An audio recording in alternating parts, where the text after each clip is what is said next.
নমস্কাৰ পুনৰ এটা নতুন ভিডিঅ'লৈ আপোনাক সকলোকে স্বাগতম জনাইছোঁ। আজিৰ এই ভিডিঅ'টোত আপোনালোকৰ HDFC বেংকৰ নতুন জব নটিফিকেশ্যনৰ বিষয়ে জনাম। যদি আপোনালোকে এই ভিডিঅ'টো প্ৰথমবাৰ চাই আছে তেনে চেনেলটো ছাবস্ক্ৰাইব কৰিব নাপাহৰিব।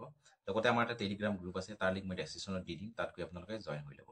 তেনে নতুন জব নটিফিকেশ্যনটোত কি আছে এবাৰ চাই লওঁ। HDFC bank job vacancy 2025। অৰ্গেনাইজেশ্যনটো হৈছে HDFC বেংক। পোষ্টবিলাকৰ নাম কৈ দিছোঁ মই। Rural portfolio' officer, outreach officer, assistant, accountant, clerk, HR manager, branch sales officer, branch manager, sales officer. কি পোষ্ট আছে?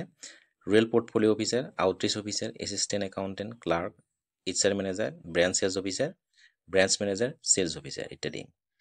এপ্লাই মোডটো অনলাইন হ'ব আৰু ইয়াত মেল ফিমেল দুয়োটাই আবেদন কৰিব পাৰিব। HDFC bank job vacancy 2025 salary. ইয়াত আপোনালোকে 28,000 টকাৰ পৰা 65,000 টকালৈকে প্ৰত্যেক মাহে দৰমহা লাভ কৰিব। কিমান লাভ কৰিব? 28,000 টকাৰ পৰা 65,000 টকালৈকে প্ৰত্যেক মাহে আপোনালোকে দৰমহা লাভ কৰিব। Bank new vacancy 2025 age limit. ইয়াত মিনিমাম আপোনালোকৰ 18 বছৰ যদি হৈছে তেনেহ'লে আবেদন কৰিব পাৰিব আৰু মেক্সিমাম ইয়াৰ কোনো ধৰণৰ লিমিট নাই। মিনিমাম এজ লিমিট হৈছে 18 বছৰ আৰু মেক্সিমাম ইয়াৰ কোনো ধৰণৰ লিমিট নাই। এপ্লিকেশ্যন ফিজটো ফৰ জেনেৰেল OBC কেণ্ডিডেটে দিব নালাগে। ফৰ SC ST PWD কেণ্ডিডেটেও কোনো ধৰণৰ এপ্লিকেশ্যন ফিজ দিব নালাগে। জেনেৰেল OBC কেণ্ডিডেটেও দিব নালাগে। ফৰ SC ST PWD কেণ্ডিডেটেও ইয়াত কোনো ধৰণৰ এপ্লিকেশ্যন ফিজ দিব নালাগে।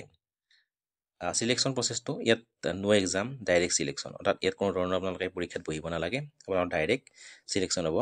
ইয়াত এডুকেশ্যন কোৱালিফিকেশ্যনটো আপোনালোকে 10, 12 অথবা গ্ৰেজুৱেশ্যন কমপ্লিট কৰিলে ইয়াত আবেদন কৰিব পাৰে। অৰ্থাৎ আপোনালোকৰ যে 10মান শ্ৰেণী উত্তীৰ্ণ হৈছে অথবা হায়াৰ ছেকেণ্ডাৰী পাছ কৰিছে অথবা গ্ৰেজুৱেশ্যন কমপ্লিট কৰিছে তেনেহ'লে আপোনালোকে ইয়াত আবেদন কৰিব পাৰিব।